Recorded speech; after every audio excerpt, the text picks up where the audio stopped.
Najnovšie štúdia ukazujú, že probiotické baktérie, ako sú laktobacily a bifidobaktérie, dokážu zachytiť a vyčistiť naše telo od mikroplastov a večných chemikálií. Bifidus bifidum chráni naše telo pred baktériou E. coli. Štúdia ukazujú, že ľudia, ktorí užívajú probiotika, či už vo forme stravy alebo doplnkov výživy, majú oveľa menšie množstvo mikroplastov v krvi, pretože probiotika dokážu zachytiť a rozložiť mikroplasty a tzv.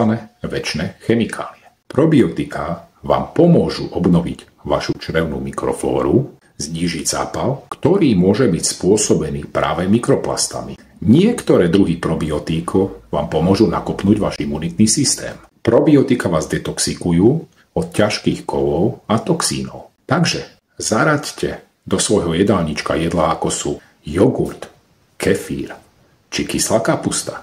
Ale nezabudnite na prebiotika. To sú látky, ktorými sa probiotika živia, ako je napríklad cesnak, cibula či dokonca banány.